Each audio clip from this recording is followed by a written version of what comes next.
Hi everyone, let's talk about AEW Worlds End, which was a great show in my opinion. Let's talk about it. So, Lexi Miller is backstage with Leah Gray and asks her about her 0 hour debut against Tony Storms, and Gray says she spent the last few months training at the New Japan Dojo to tone her style and no longer will she sit on the sidelines. With all due respect, she's going to beat Storms into oblivion and get it and got it good. And that's what happened right there. Then we had the first match on the 0 hour. Tony Storms defeated Leah Gray, which was a decent match in my opinion, guys. A decent match. Let's talk about it. So Excalibur and Tony Giovanni and Nigel McGuinness are on the call as things start with the battle of the, you know, Tony Storms fences Leah Gray on the 0 hour. I'm not going to say rookies because they're not. Tony Storms is not a rookie and she's not a newcomer, you know what I'm saying? She's been there for about 3 to 4 years, like I've been saying. So Tony Giovanni says Tony Storms is mixed up right now. Well, Nigel McGuinness has assistantly brought in and went over Tony Storms uh, awards in Japan. Early desist, drop kick, and backbreaker puts Tony Storms in control for a series of near falls, and Gray responds with a Myrtle Moons um, some moonsault neckbreaker, but Tony Storms battles back in a striking battle, and Gray cuts her off with a cutter that was floated over into a dragon sleeper. But Tony Storms got the ropes, and Tony Storms exploded out of the corner with a twist press, and she butterflied at a flashback doing her old timeless pose, but directly herself, and did the rock and rolls pose before connecting with a swing chin music, and Leah Gray spins out of a ripcord and hits a blockbuster, rolling herself into the process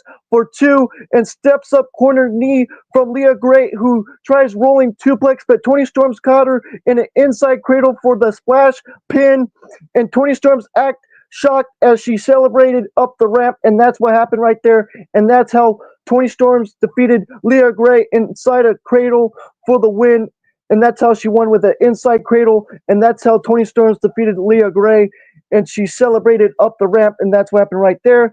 Then Lexi Miller is backstage with the big Doom QT Marshall and puts over Jeff Jarrett, but he's not in first like himself, and QT Marshall says he is sold out the building last month and might have to change his address on account of all the people trying to get a glimpse glimpse a glimpsey. QT Marshall says Jeff Jarrett couldn't accept his best year are behind him, and next Miller was left speechless as QT Marshall says that tonight will be viral and last forever, and he takes a selfie with Les Miller to end the statement, and that's what happened right there, guys. Then Mark Briscoe and the TNT champion Daniel Garcia joins the panel to break down the Continental Classic once again, and Daniel Garcia chose Kyle Fletcher to win it all. Well, Mark Briscoe disagreed and goes with Will Ospreay, and Mark Briscoe says for 2025 he smells gold, and says since he got a win over Daniel Garcia in the C2, maybe he deserves a title shot, and Garcia says he respects that and he deserves gold, just not the TNT title, and that's what happened right there, which was really fun stuff right there, guys. Really fun stuff with that stuff with the statement with Mark Briscoe and Daniel Garcia and stuff right there. And then Mark Briscoe was great giving his sense on tonight's match, and that's what happened right there. Then we had Jeff Jarrett defeating QT Marshall. Really didn't care. Really didn't care. Really didn't give a damn. I didn't care about this match. Just my opinion. I didn't care. I I didn't care. That's just my opinion, guys, but I just didn't care. But let's talk about this match with Jeff Jarrett defeating QT Marshall. So QT Marshall got early takedown and mocked Jeff Jarrett with a series of pulls afterwards, and Jeff Jarrett responds by clotheslining QT Marshall to the floor and hitting the Fargo stunt to You Still Got It chance, and QT Marshall escapes a sleeper with an uppercut off the second and handspring corkscrew kick for 2, and Jeff Jarrett got out of a sleeper with a back suplex into the double down, and Jeff Jarrett fires up with a series of strikes and backdrop before unleashing 10 corner punches and an Inzanari for 2, and QT Marshall hits a throat chomp, went up top, but Jeff Jarrett caught him and dived him down, and Jeff Jarrett got the sharpshooter as Aaron Solo runs down, running distraction to allow QT Marshall to get a schoolboy for 2, and both men up as QT Marshall hits the stroke for another close near fall, and QT Marshall orders Aaron Solo to get the Qatar, but Jay Legal appears and brawls with Aaron Solo up the ramp, and Jeff Jarrett nearly gets an inside cradle back slide for 2 to planting QT Marshall with the stroke for the win, and that's how Jeff Jarrett defeated QT Marshall, and I didn't give a damn. Then we had Lex Miller is backstage with Toni Storms, who says there's a first time for everything, this being her first pay-per-view, which, she doesn't have to say that stuff, in my opinion. That's just my opinion, because she's been there for 3 to 4 years already. So, really, Toni Storms is not a newcomer, like I've been saying. I'll repeat it again, because, in my opinion, she's been there, and she changed her gimmick back to the rock star, you know what I'm saying? Being the rock star, you know what I'm saying? So that's just my opinion on it. And it's safe to say that the AEW is officially Tony's time, and Deonna Purrazzo walks in and mockingly introduces herself before challenging Toni Storms to a match on Collision, which is going to happen tonight. We're going to see Toni Storms fences Deonna Purrazzo tonight. Can't wait for that, guys. We'll see what happens with that. And it's for the first time ever, and Toni Storm says she wanted this match forever and thanks her for the opportunity. Then we had Murder Machine, Brian Cage, and Lance Archer. I'll say it again, guys. Brian Cage and Lance Archer with Don Callis, the Murder Machine, and Leo Rush and Action Andretti defeating the Outrunners, Turbo Floyd and Truth Maxim, and Top Flight, Dante Martin and Darius Martin with Leah Gray. Let's talk about it, guys.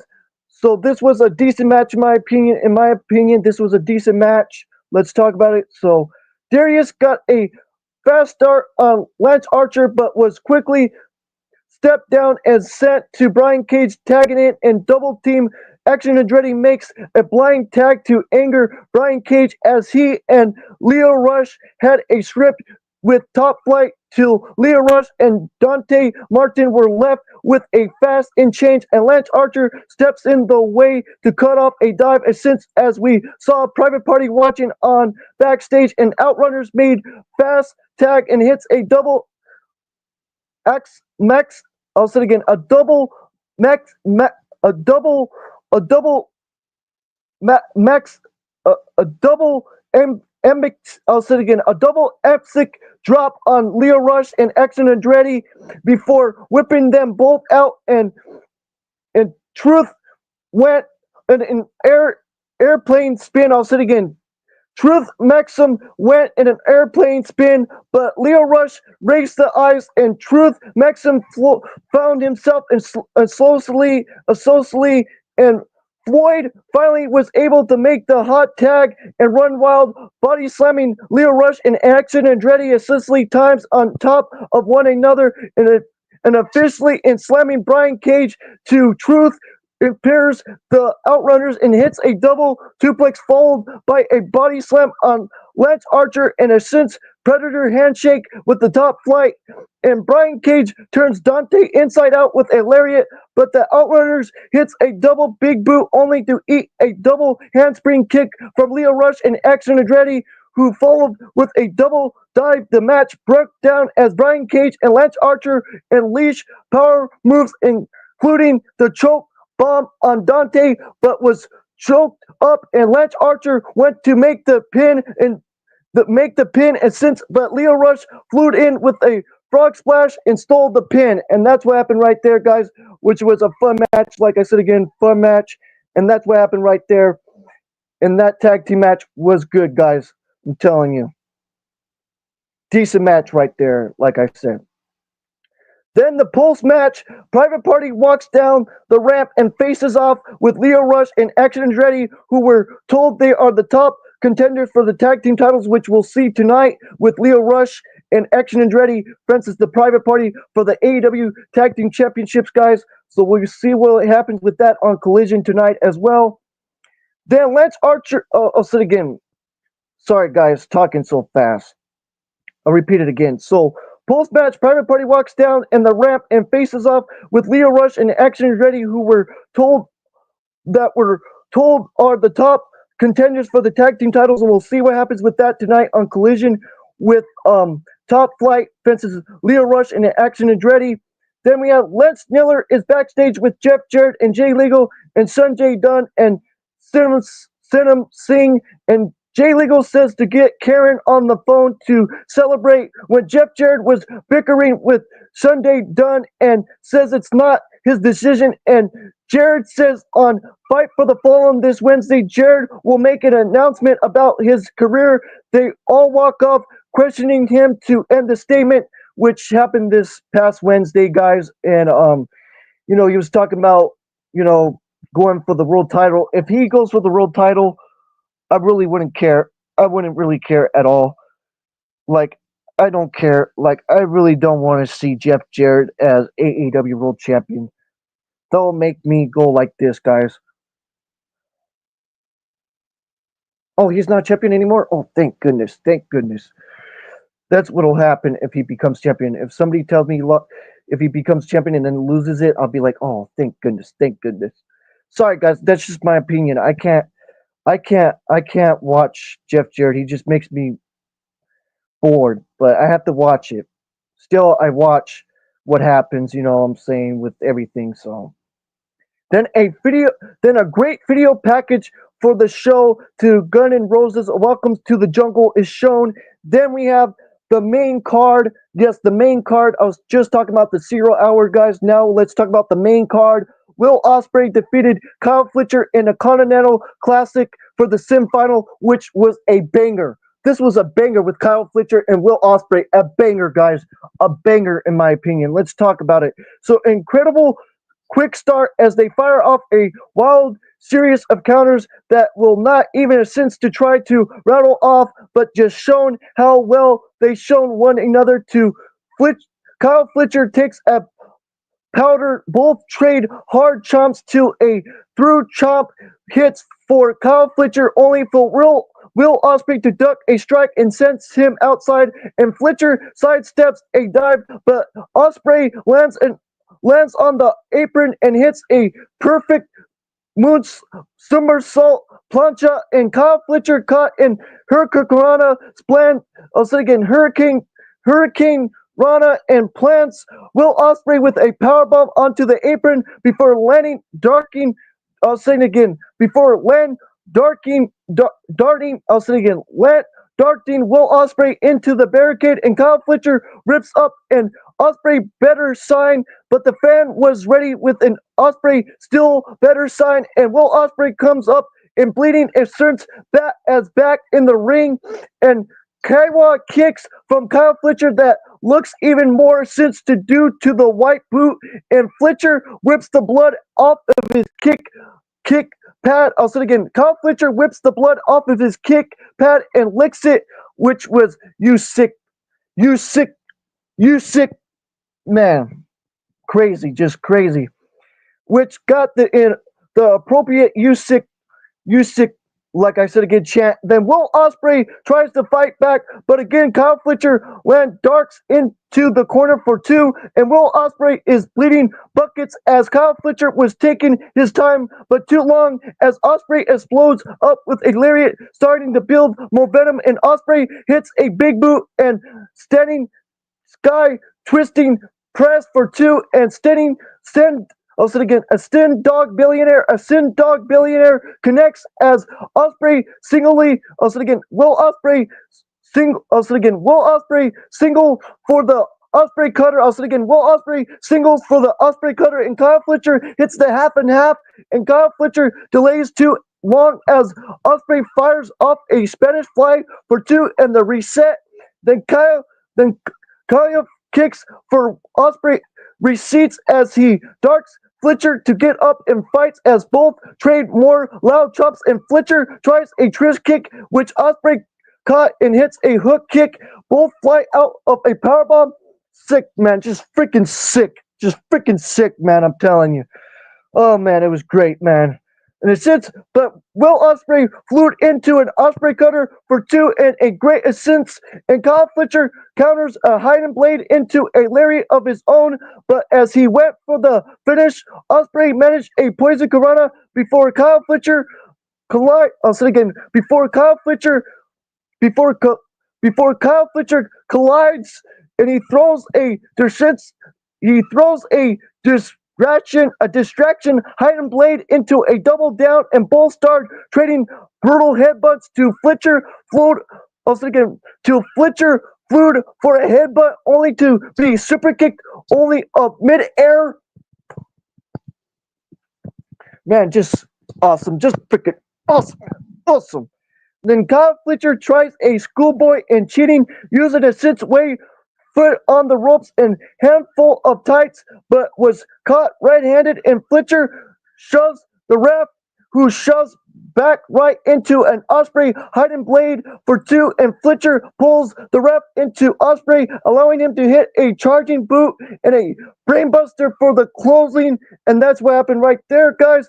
In near fall of the match, I'll say it again, allowing him to hit a charging boot and a brainbuster for the closing near fall of the match. And Flacy lighter bomb connects, but again Will Ospreay kicks out, and Will Ospreay eats another corner kick to the back of the head as Kyle Fletcher follows up with a premier one before trying a brainbuster, which Will Ospreay pops out into a snap. Here's the Karana holding on into the Styles Clash for the win, and that's how he won, and that's how Will Ospreay won with the Styles Clash for the win, and that's what happened right there as Will Ospreay celebrates I'll say it again, as Will Ospreay celebrates up the ramp. I said up, but you know what I'm saying. As Will Ospreay celebrates up the ramp, and he sears a hand paint on the tunnel before heading into the back. So yes, guys, he put his handprint with the blood on the tunnel before heading to the back, and that's what happened right there. Then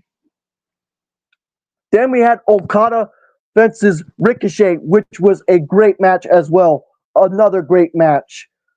Let's talk about it, guys. Okada defeated Ricochet in the Continental Classic Legend Sim Finals. Let's talk about it, guys. The crowd loudly behind Okada and all over Ricochet as an early ear put since Ricochet has no hair, allowing Okada to escape, which we already know. Ricochet doesn't have hair, or we already know that. And Okada to escape from the corner, and Ricochet fires off a series of fast offense, but since to mock the crowd, allowing Okada to slide back in and hits a big boot, and Okada did a hilarious assist spot where Ricochet was preparing for the strike, but once he lowers his guard, he was paintbrush, which pops the crowd, and Ricochet straps Okada's leg and pulling him into the ropes and crushing him, allowing for a top to hit as Ricochet again trash talks the crowd. Springboard lariat gets a near fall as the crowd says, nah, nah, nah, nah, nah, nah, hey, hey, hey, you're a ball, you're a ball. You're a ball. As Ricochet smalls the pace, assistly keeping Okada grounded. Okada starts no selling as Ricochet did a wall walk, but runs right into a flapjack for the reset, and Okada spikes Ricochet with a DDT for two, but Ricochet answers with a lion salt and running shooting star press for a near fall of his own, and Ricochet went up top, but rolling through a 450 as Okada hits the air rush crash neckbreaker to regain control. Top rope elbow connects as Okada did the Rainmaker flip off post as Ricochet spins out of the ripcord into a Ben Drizzler, since which Okada blocks after a series of counters, and Okada fires off his dropkick and wanting a tombstone, but Ricochet counters into a scary looking Virgo for two up top as he goes, and Ricochet hits the shooting star press for another two, and Ricochet loads up the spirit gun, but Okada ducks and they trade big time shots to another drop kick by Okada led to a double down. Okada went for a corner, went for the spirit gun, but Okada ducks and hits a Baron Morrison and a pitcher perfect rainmaker that turns Ricochet inside out for the win, and that's how Okada won and did a pitcher perfect rainmaker to turn Ricochet inside out for the win, and that's how Okada defeated Ricochet, which was a great match as well as the Will Ospreay and Kyle Fletcher match, guys, in my opinion. Then the post match, Okada went to the back as toilet paper flowed into the ring to Swerve Strickland's music hits, and he makes, and I'll say again, to Swerve Strickland's music hits, and he comes to the stage with a mic, and Swerve Strickland celebrates Ricochet for making it just as far as he did last year in the Continental Classic, but Ricochet says he was going to win it, being a man of his word, and Swerve Strickland says if Ricochet blew it, he will make him feel it, and big all Ricochet has done since coming to AEW is run his mouth, and Ricochet talks a lot mess, so Swerve Strickland is here to clean up the mess, and Prince Nana stood out with a wagon full of toilet paper, tossing them to the crowd, and Swerve Strickland says they want to help Ricochet have a clean slate for the next year, and Swerve Strickland countdowns and says Happy New Year's, Trevor, as Ricochet is covered in toilet paper and furious, which I really don't care about that. I really don't care about that toilet paper with Ricochet. In my opinion, that's just my opinion. Ricochet has put great matches, though, I'll tell you that. And that's just my opinion. And the other thing, guys, with Okada doing the flip off, which was great in the match with him and Ricochet, that was great with the flipping off as he always does to the crowd. I love that from Okada. Then we had a bloody Will Ospreay was being checked on by the doctors backstage when Renee Paquette approaches and says he's wrestled Okada about 10 times and lost 8 of them. So asks the crowd to be behind him, and he smacks himself in the head and says he has been hitting by he's been hit by a truck, but after he beats Okada, he's going to Disney World and says in the um, immortal words of Tony Khan, let's go, ladies. Then we had Mariah May defeating Thunder Rosa to retain the AEW Women's title in a Taiwan street fight, which I thought was a decent match. A lot of other people thought it was garbage, but I like this Taiwan street fight with Mariah May and Thunder Rosa. I thought it was a good match. I liked it. It was a decent match. I loved it, guys, as well. In my opinion, I love this match with Mariah May and Thunder Rosa in the Taiwan street fight, which we'll talk about that here in a couple seconds. I'm going to take a little breather, and we'll be right back to talk about Mariah May and Thunder Rosa's match for the AEW Women's title match in a street fight. So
Hi, back guys.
Sorry about that, guys. I said I was going to be back, but something happened, so I'll be right. I'm back now, so let's talk about it. So Thunder Rosa hugs her father, sitting ringside as Mariah May taunts him with the women's title, and Rosa dives off the apron onto May to start the match as sliding lariats back inside, and Susan got early too, and May sweeps out the leg and bounces but misses the shotgun dropkick, allowing Rosa to hit an uppercut to the spine, but didn't get enough of the follow-up dropkick for two, and Thunder Rosa throws weapons into the ring, but took a crazy long time, like essentially for a different trash can than the one she essentially pulled out as Mariah May crawls up the ramp and hits a DDT for two, and Mariah May has a bottle of a I'll say it again, a bottle of a Ti-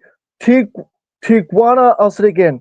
Mariah May has a bottle of a Tijuana, takes a swing and misses Thunder Rosa, who stumbles into her feet and tackles Mariah May through a table set up against the entrance tunnel, and Nigel McGuinness on commentary says Mariah May was just flowing her opponent with a spirit and a great line.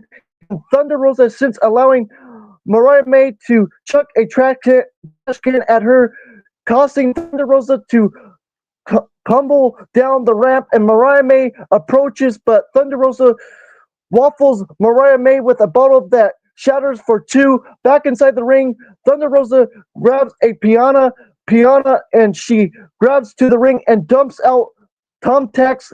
But as she went for her fire thunder driver, Mariah May was able to escape into Mayday onto the tacks. Both ladies go to the floor as Mariah May sends Thunder Rosa into the steps before knocking Thunder Rosa's father's head off and ripping him cane away and mocking him. And Mariah May whips. Mariah May wrapping barbed wire around her own leg went to charge at Thunder Rosa, who moves, and Mariah May crashes and burns Thunder Rosa, grabbing the cane, but barely taps Mariah May with it before setting a table up and launching off of it with a drop kick, and since being pinned, and since onto the floor, and Thunder Rosa throws Mariah May back inside for the cover and near fall, and then Thunder Rosa wraps a chain around Mariah May's throat and chokes away, but lets it go in order to set up a chair as Rosa again went to choke May with the chain, and May reaches into bags Rosa and brought and throw dirt were told for the Tijuana graveyard into Thunder Rosa's eye, and then pulled. Then spilled onto the apron, where Mariah May hits a storm zero off the apron through the table to get the win, and that's how Mariah May defeated Thunder Rosa. I'll say it again, guys. Mariah May hits a storm zero off the apron through the table and gets the win, and that's how she defeated Thunder Rosa, which was a decent match. And like I said again, guys, I like that match in my opinion. It was a good street fight in my opinion, but others it wasn't, but to me it was decent. I liked it, guys. I thought it was decent and I liked it. So that's just my opinion on that. And like I said again, that street fight was a decent match with Thunder Rosa and Mariah May. And Mariah May is still your AEW Women's Champion. Then we got MJF defeating Adam Cole for the Dynamite Diamond Ring. I already knew this was going to happen, but it was a great match, but it was predictable, but it was a great match, but predictable. Mike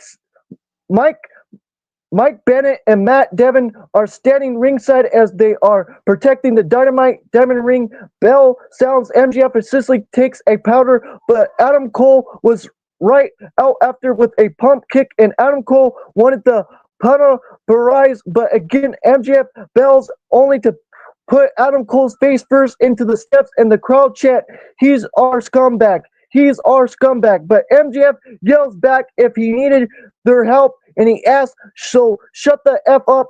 And Adam Cole is bleeding as MJF does push-ups in the ring before bouncing and biting at the head before hitting a powerbomb onto the knee for two. And MJF mocks going for a Panera Sunrise, but got a super kick out of midair for the reset, which was fun.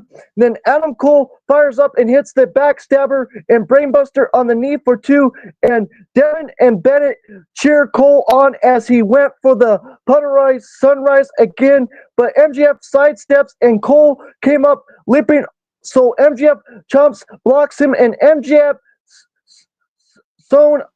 zones in on the since injury ankle as a corner whip results in Adam Cole colliding, and MJF pulls the leg before trash talking Thunder Rosa's father ringside, calling him yo since me Sam yo sim my so midsight Sam, and MJF assists to Fergal's son and results in Adam Cole's pulling his leg in and posing MJF and busted him open in the process,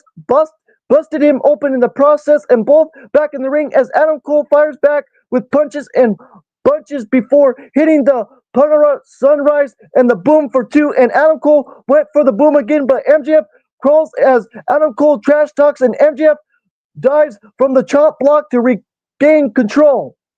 And then both start slugging it out as MJF screams he's never cared about Adam Cole, who fired off a super kick, but MJF whips out of the leg and got the figure four, and Adam Cole flips MJF off and rolls over and causing MJF to get the ropes as the ref checks on Adam Cole, and MJF went for the ring, but Matt Devin and Mike Bennett stood in front. So MJF smacks the ring and steps in and cries full. I'll say it again. I'll repeat it again, guys. So Adam Cole flips MJF off and rolls over, causing MJF to get the ropes as the ref checks on Adam Cole, and MJF went for the ring, but Matt Devin and Mike Bennett stood in front. So MJF smacks in the ring and steps and cries and full. I'll say it again. Foul. I'll say it again. Cries and foul, and the ref assistly brought this and injected Mike Bennett and Matt Devin, who were told by Adam Cole a few weeks ago, were approved by Tony Khan to stand guard, as MJF quickly grabs the ring and MJF charges at Adam Cole, who hits a super kick and puts the ring on himself, and Adam Cole went to use it, but MJF hits a low blow in the heat seeker for the win, and that's how he won. I'll say it again, guys. MJF hits a low blow in the heat seeker for the win, and that's how he won the match. And I'll say it again. MJF hits the low blow in the heat seeker for the sinning win, and that's what happened right there, guys. Which was a great match, but it was predictable, like I said again. Then the post-match, MJF grabs a chair and places it around the ankle of Adam Cole, and he was about to pill medicine it till Roderick Strong returns and hits the ring, and MJF bails up the ramp, but Kyle O'Reilly appears and runs MJF back into the ring, and MJF was stuck and hits with a high-low as Kyle O'Reilly helps Adam Cole up and hugs him and holds MJF with Roderick Strong as Adam Cole hops him with the diamond ring, and Adam Cole and Roderick Strong and Kyle O'Reilly hug as Sicily got booze but turned into the cheers as Matt Devin and Mike Bennett returned to stand tall with Adam Cole, and that's what happened right there, which was cool. That was really cool with Kyle O'Reilly and Adam Cole and Roderick Strong being all together and standing together with Matt Devin and Mike Bennett, which was cool. And my opinion with the United Kingdom, I really like the United Kingdom. In my opinion, I love those guys. In my opinion, I know a lot of you don't care, but I do though. And then we had Tutesta versus Will Hobbs for the AEW International Championship, which was a banger. Tutesta versus Will Hobbs, which was a banger for the International Championship. I love this match right here, guys. Let's talk about it. Don Callis joined commentary for this one, and Sicily got meat from the crowd as both slugged it out at the bell, and neither Butch as Sicily shoulder blocks, but Hobbs launches Tutesta to the floor with one, and Hobbs told Don Callis to watch as he dives Tutesta repeatedly onto the apron with slams, and Tutesta went to the eye and got the fireman carry and dumped Will Hobbs on his sincerely repair knee on the edge of the apron, and Tutesta really sewn in on the knee back in the ring and helps when Will Hobbs went a suplex from the apron into the outside, but Tutesta Tutesta reverses and suplexes Hobbs back inside, and Hobbs was about to run through a lariat, it sits and hits a crossbody block as he was able to fire up with a series of corner clotheslines, and Will Hobbs managed a running power slam for a close two as he launches his knee on impact, which was really crazy, guys. Then both men slowly up as Hobbs no-selled a whip assist, but Tutesta counters a power slam into the bastard driver for two in massive power spot again, and they slowly raise and trade standing clotheslines with neither going down. So Tutesta sits for a standing German suplex, and Will Hobbs blocks the power drive knee, but not the wild forearm, and Tutesta charges but runs right into a snap power slam as both went for a house run shot, with Will Hobbs hitting first and turning Tutesta inside out with a lariat for two, and Tutesta flowed over a spinebuster and chomps out the leg, leading to a blue thunder bomb, leading to a blue thunder bomb, but Hobbs was out at one, and Don Callis stand up. I'll say it again. Will Hobbs was out at one, and Don Callis stand up and shot, and Will Hobbs hits another wild lariat for two as he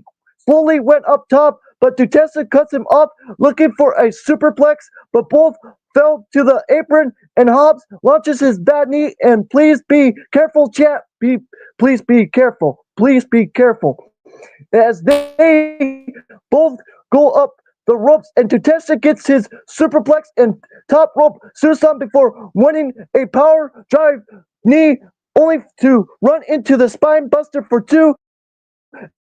And then the straps are lower, but Will Hobbs, who fights through the pain as Tutesa rolls to the apron, and they climb the ropes again as Tutesa rakes the eye and wanted his avalanche lariat, but Will Hobbs hits the avalanche powerbomb instead for the double down, and Will Hobbs takes off his knee brace, but the delay allows Tutesa to recover and hits a wind up forearm. Oh man, that was sick. And then a pump knee front sits to hitting the wristing fire for the win, and that's how Tutesa defeated Will Hobbs with the ricking the ragging fire for the win, and that's how Tutesa defeated Will Hobbs with the ragging fire for the win, and that's how Tutesa defeated Will Hobbs and retained the AEW International Championship. I'll say it again. That's how Tutesa retained the AEW International Championship and defeated Will Hobbs. I'll repeat it again, and I'll repeat it again, guys. So Tutesa won with the ragging fire for the win, and that's how he defeated Will Hobbs and retained the AEW International Championship. Then we had Renee Paquette is backstage with Okada, who says Will Ospreay is like his younger brother, little brother. Ospreay is on another level, but Okada's level is rich. And that's what happened right there, which was a great promo backstage with Renee Paquette and Okada, which was great. Love that. Then we had a great match right here. I know a lot of you guys hate Mercedes Moné, but her matches are good, in my opinion. I love her matches, though. Her promos could be better. Her promos can be way, way, way, way, way better. But that's just my opinion. But anyways, guys, let's talk about it. Mercedes Moné defeated Chris Statlander to retain the TBS title, which was a great match. And this was a rematch from Full Gear. And this was a great match, in my opinion. Loved it. I really loved this match with Chris Statlander and Mercedes Moné. And this was the longest match in AEW history for the women. Claps to that. Claps to that, guys. Claps to that. Claps to that, guys. Claps to that.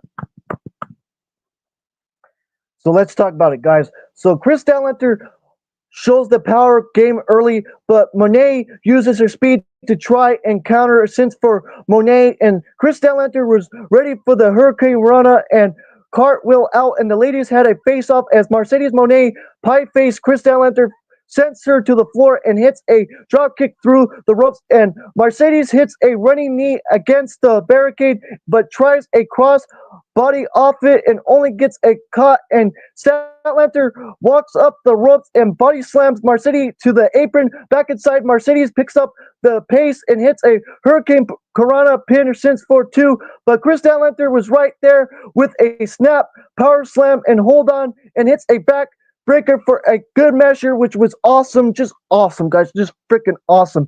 Both ladies take time fighting up the ropes to Mercedes Moné slits out and hits a power bomb onto the apron, and Mercedes Moné regains in control, hitting the running double knee into the corner for two, and Chris Statlander explodes out of the corner with a clothesline. Oh man, oh man.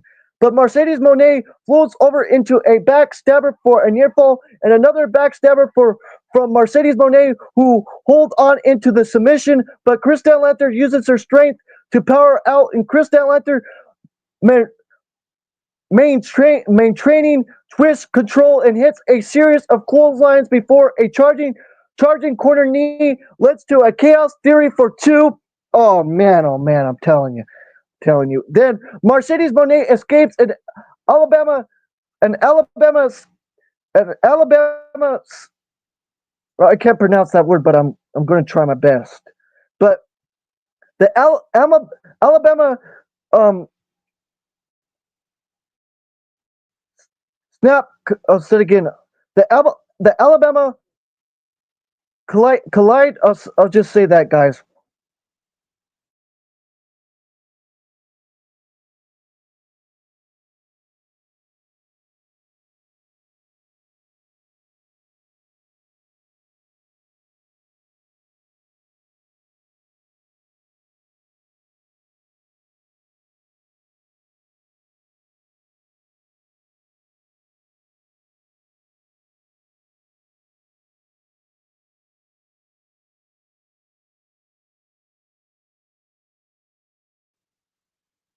Now I got the word right, guys.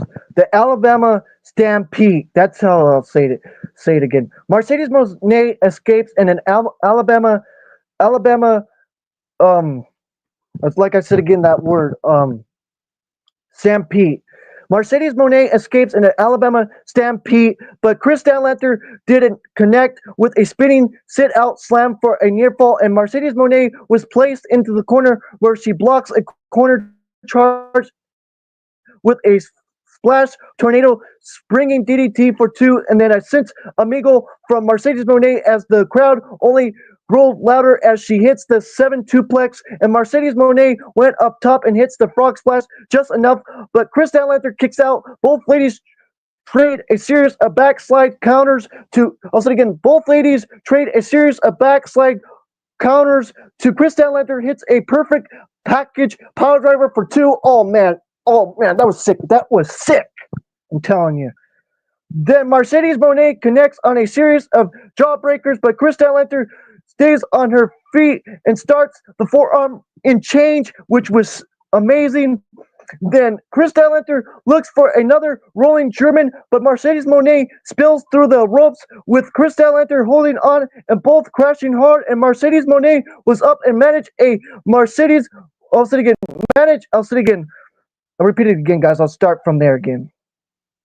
But Mercedes Monet spilled through the ropes with Chris Statlander holding on and both crashing hard, and Monet was up and managed a Monet maker and had this win by countout, but broke broke it at 9. I'll say it again. Mercedes Monet managed a Monet maker as this won by a countout, but it broke at not the it broke at 9. I'll say it again. It broke at 9, and she strapped Chris Statlander's ankle between the ring form. I'll say it again. The ring frame, and canvas, stepping down as Monet hits a parent off the apron before raining down punches, and Chris Statlander had to collide her boot to free herself, catching a diving Monet with a F5 on the apron, which was sick. And then back inside, another F5 to connect, but Mercedes Monet got her shoulder up as blindly the fans threw it as was. I'll say it again. So Cicely, the fans thought it was 3. Then Chris Statlander tried climbing the ropes, but had her legs swept out and started Mercedes. I'll say it again. Swept out, and Mercedes Monet hits a scary sit out tombstone on the edge of the ring. Oh man, I'm telling you. And then Mercedes Monet starts celebrating the count out, but Chris Statlander rolls in at 9 to an awesome chant. You know what I'm saying? A really awesome, fertile, loud Chris Statlander chant. Then Monet screams, and why wouldn't you die, as she locks in the statement maker, but transitation into an STF. But Statlander launches from the rope break, and Monet is stringent in frustration as she trash talks and charging, but eats a big Statlander lariat who wanted a Saturday Night Fear, but Monet escapes, and both trade rolling pins. Since to Mercedes Monet got a sit belt pin with the leg strap and gets the victory, and that's how Mercedes Monet defeated Chris Statlander. I'll say it again, guys, and I'll repeat it again. So Mercedes Monet got the seatbelt pin with the leg strap to get the victory, and that's how she defeated Chris Statlander, and she won with the seatbelt pin with the leg strap, and that's how she defeated Chris Statlander and retained the TBS title. Then the post-match, Monet and Cicely gets a nod of respect to Statlander before celebrating up the ramp, and Statlander got a loud ovation from the crowd as she made her way to the back. And that's what happened right there, guys. Then we had Okada and Ospreay. a banger with Okada and Osprey. This was a banger. This was a banger. In my opinion, this was a banger, guys. It was predictable. I know Okada was going to retain, but it was a banger, and it was predictable. But it was a banger, but it was predictable though, and I still loved it. I still loved it. It was a banger, but it was predictable though, and I still loved it, guys, and I still loved this. I predicted this. I thought Will Ospreay and Okada was this was going to happen, and Okada retain, and I was right. So then JR, known as Jim Ross, joins commentary for the final two matches of the evening as Ospreay hits in heavy advantage from the opener and Okada teases his signature clean rope break, but instead pops Ospreay with a forearm as Ospreay answers with a hard chump and Ospreay quickly the pace with a snap hurricanrana that sends Okada outside where he was met with a slingshot dive. Will Ospreay tries to jump from the barricade, but Okada sends to hit a DDT on the floor, followed by a strapping version version off the apron, and Will Ospreay slowly rolls back into the ring where he eats a third DDT for a near fall, and Okada starts toying with Will Ospreay for. I'll say it again. Okada starts toying with Will Ospreay for. I'll say it again. I'll repeat it again, guys. I'll repeat it again because that's just how I am. Okada starts toying with Will Ospreay before planting him with a neck breaker.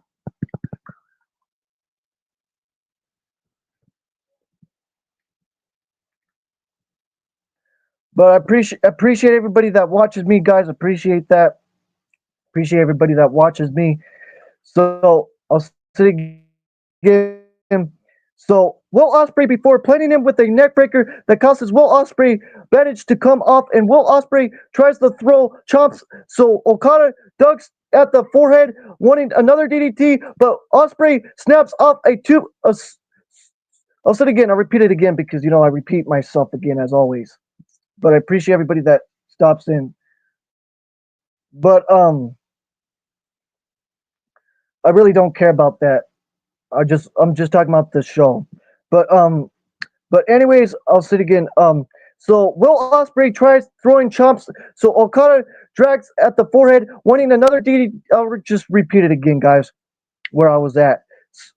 So hold on. I'll repeat myself again because I make mistakes. But anyways, Okada starts toying with Will Ospreay before planting him with a neckbreaker that causes Will Ospreay's advantage to come off, and Will Ospreay tries to throw chomps as Okada ducks at the forehead, wanting another DDT, but Will Ospreay snaps off a suplex and handspring, and corkscrew kick connects for Will Ospreay as the crowd are on their feet as he hits PP Cheerio for two, and Will Ospreay charges, but Okada connects on a flip jack before planting Will Ospreay into the corner and hits a drop kick in the knee stretch back for Will Ospreay, who stepples outside. I'll repeat it again, guys. I know I make mistakes. But this was a great match, guys. Back and forth, hitting back and forth, boom, boom, boom, boom, boom, boom, boom, with Okada and Will Ospreay just back and forth, back and forth, back and forth, man. Great match, I'm telling you. Like I said again, it was predictable, but it was a great match, and I loved it. But let's talk about it again. So yes, I'll repeat it again from the start. I'll just start from the beginning.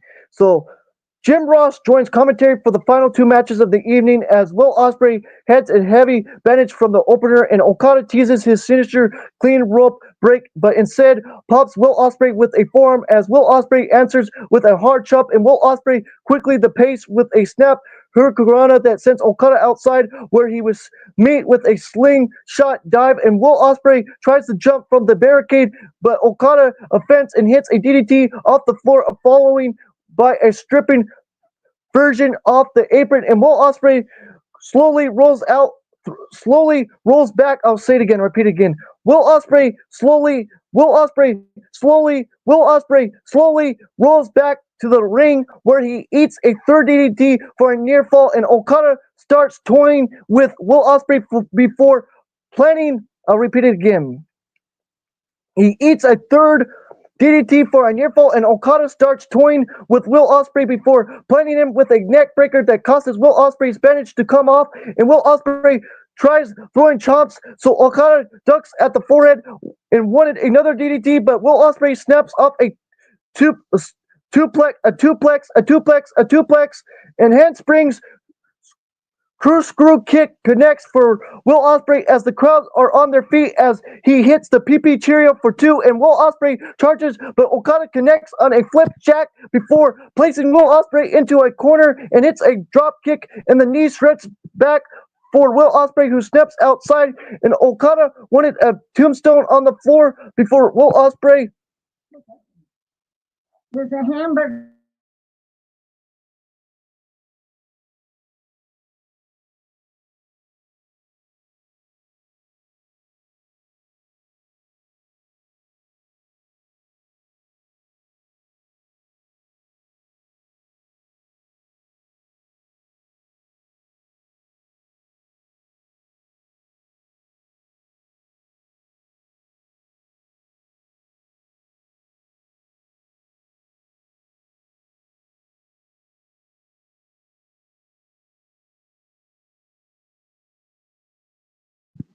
Sorry about that, guys. Sorry about that in the background. That was my grandmother. My grandmother. So sorry about that, guys. For a second, she was talking about food. So sorry about that. Sorry about that. So I'll repeat myself again. So Okada connects on a flipjack before placing Will Ospreay into the corner, and it hits a drop kick, and the knee stretches back for Will Ospreay, who troubles outside, and Okada wanted a tombstone on the floor, but Will Ospreay hits a hook kick and Ospreay cutter off the barricade, and Okada beats the count at 9, but rolls right into an Ospreay springboard drop kick and follows it up an Ospreay cutter for 2, and Will Ospreay fires off a Katana kick, but as he went for a storm breaker, Okada counters into the air res crash neck breaker before hitting the top rope elbow and Rainmaker flip off pose as the John Whoop drop kick launches Will Ospreay into the corner, and Will Ospreay fought back with a running shooting star, which was amazing. Then, but Okada got the knee up and hits his sinister drop kick for 2, and Okada tries a sleep frog, but Will Ospreay puts on the brakes and caught him into a style clash for a very close 2, which was insane. Then Okada responds with the Mirror Flourishing and Rainmaker flush, but Will Ospreay managed to kick out, and Okada is slowly taking his time, waiting for Will Ospreay to recover and ducking a wild shot with a high ankle German suplex and wanting another Rainmaker, which Ospreay counters into a Spanish fly for 2. Then Will Ospreay wanted for a hidden blade, but Okada hits his drop kick, which Will Ospreay no sold hits a hook kick, trying another Ospreay cutter, but got drop kick in midair, and Okada tries a Rainmaker, but Will Ospreay ducks and hits a Rainmaker of his own before hitting a Stormbreaker. Oh man, just insane. For the close 2 of the match, leaving the crowd going nuts, and Will Ospreay wanted a Tiger Driver, but Okada flips out into another Rainmaker, and with both down, managed twist control, and Will Ospreay fights back with another hook kick, and Okada ducks hidden blade and wanted a Rainmaker, and Will Ospreay flips over and tries a Stormbreaker, and Okada escapes and got the wrist and hits a Rainmaker to win, and that's what happened right there, and he wins with the Rainmaker, and that's what happened right there, which was a great match with Will Ospreay, even though it was predictable. Great freaking match, guys. Great freaking match. I'm telling you, great freaking match. I'll repeat it again, guys. So Will Ospreay fought back with another hook kick, and Okada ducks hidden blade and wanted a Rainmaker, and Will Ospreay flips over and tries a Stormbreaker, and Okada escapes and gets the wrist and hits a Rainmaker to win, and that's how Okada defeated Will Ospreay and retained the Continental title, and that's how he defeated Will Ospreay with a Rainmaker, which was great. I love that match, and it was great. Loved it, man. Loved it, telling you. Then the post-match, Okada offers a handshake to Will Ospreay, who is helped to the back by doctors, and they played Okada's music Butterfly to Christopher Daniels comes out to the stage to celebrate him on continuing his reign as the Continental champion, and Christopher Daniels says normally this is when he walks down and presents him the title, but he's no longer the EVP for AEW. And then he says this man is, and the return of Kenny Omega. Yes, Kenny freaking Omega returns, baby, returns. Oh man, it was great. It was great with Kenny Omega returning. I'm telling you. Oh man, loved it, man. I'm telling you. I'm telling you guys. Oh, I'm telling you guys, that was great. Let's talk about it though. So Kenny Omega's music hits and the crowd goes nuts, and Kenny Omega takes the Continental title down. I'll say it again. Kenny Omega takes the Continental title down to the ring and hands it to Okada, who holds it up in the air, and Kenny Omega gives a golf clap and leaves as Tony Schiavone questioned how long it would take for Okada to get back into the ring shape, and that's what happened. And it said he's coming, and that's what happened right there, and he's coming, and that's what happened right there, guys. I'll repeat it again. So Okada came down in a golf clap and clapped and stuff with a golf clap to Okada, and then he handed Okada the Continental Classic, and then he clapped, and that's what happened right there, guys. Loved it. Just loved it, guys. Then we had the main event. Which was decent. It wasn't great, but it was decent in my opinion. A lot of people said it was garbage. The main event was garbage with Jon Moxley and Orange Cassidy and Jay White and Adam Page, which I thought it was decent. I liked it. I did. I thought it was a decent match, but that's just my opinion. Let's talk about it. Jon Moxley with Maria Shafir defeating Orange Cassidy and Jay White and Adam Page to retain the AEW World Title. Let's talk about it, guys. The bell sounds of Sicily. Adam Page and Jay White start bickering. So Jon Moxley rolls outside where Orange Cassidy meets him with a dive to kick things off. All three take turns putting the boot to Jon Moxley against the barricade to Claudio Castagnoli and Wheeler Yuta appear and bail Jon Moxley out, and they brawled with Adam Page and Jay White as Maria Shafir attacks Orange Cassidy and the crowd along with Jon Moxley, and security is able to sword Claudio Castagnoli and Wheeler Yuta away as Orange Cassidy is ringside and distracted Jon Moxley with his hand in pockets as Jay White and Adam Page repair, and all three slam Jon Moxley through the announce table with a powerbomb, and the shit is over as Adam Page attacks Orange Cassidy and Jay White as it's a three-way back inside the ring with Adam Page getting the upper hand and a near fall as we see Christian Cage in the peasantry watching from a suit, but we see Hook and another keeping his eye on them, and Adam Page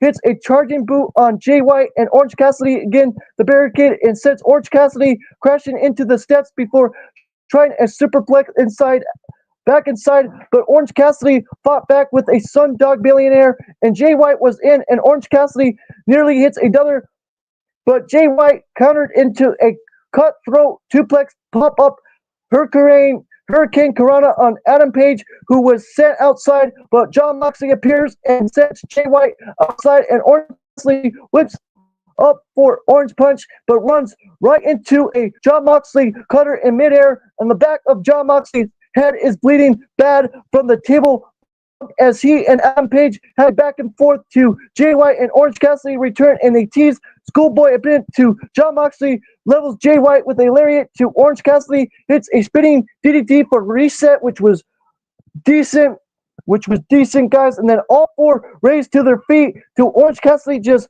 collides to the floor, leaving Jay White and Adam Page and Jon Moxley to slid it out, and everyone hits home and runs shot, leaving Orange Cassidy alone with Jon Moxley trying the spinning DDT, and Jon Moxley counters to the paradigm shift, but Orange Cassidy hits a beach break, and Adam Page pulls the ref out from making the count and drops Orange Cassidy with a buckshot lariat and another on Jay White, and Jon Moxley wanted a power driver, but Adam Page hits the dead eye. I'll say it again. I'll repeat it again. Jon Moxley wanted a driver, but it's the dead eye, and Adam Page wanted a third buckshot.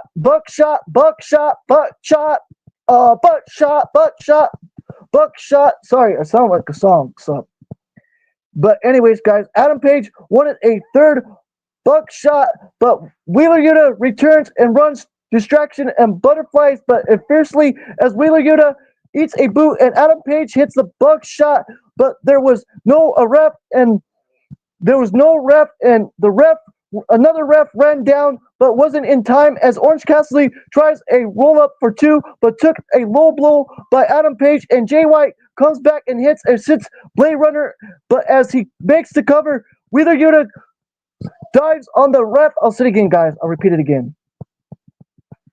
Wheeler Yuta dives on the ref to break the count, and Maria Shafir appears backside, and Jay White, who spins around and lays her out with a Blade Runner to a massive pop.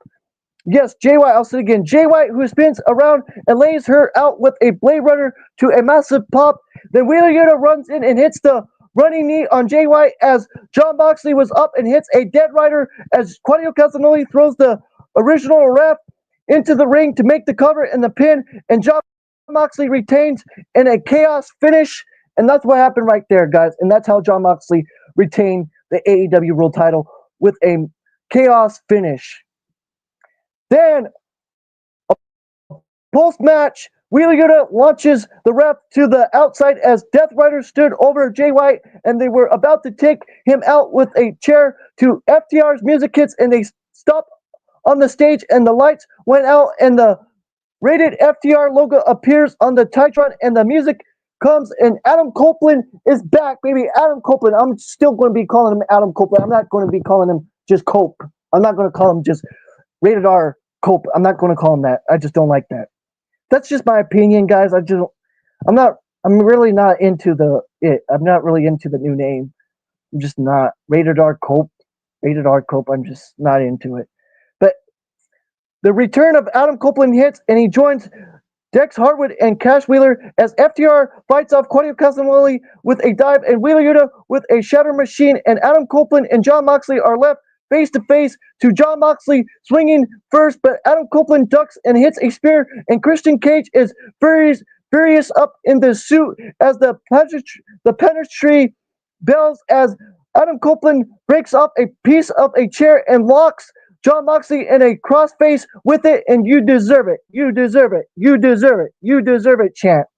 As Claudio Castagnoli pulls Jon Moxley to safety, and Adam Copeland takes the mic and calls Jon Moxley a kid, and saying that rated FTR are going to take everything from them, and Adam Copeland and FTR stood tall as the commentary puts over Fight for the Fallen, which happened this past Wednesday, guys, where a trio match happened and stuff like that, and that's what closed the show, and that's all I have to say, guys.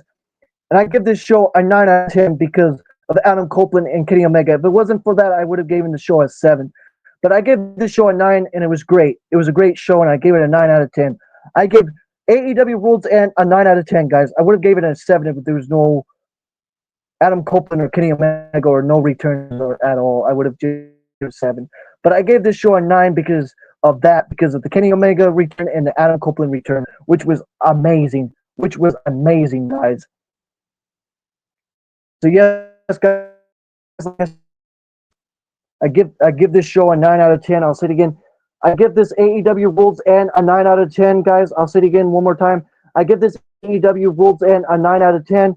Don't forget to like the video, subscribe to the channel, hit the notification bells as always, guys. I appreciate it very much. I'll say it again. Don't forget to like the video, subscribe to the channel, hit the notification bells as always.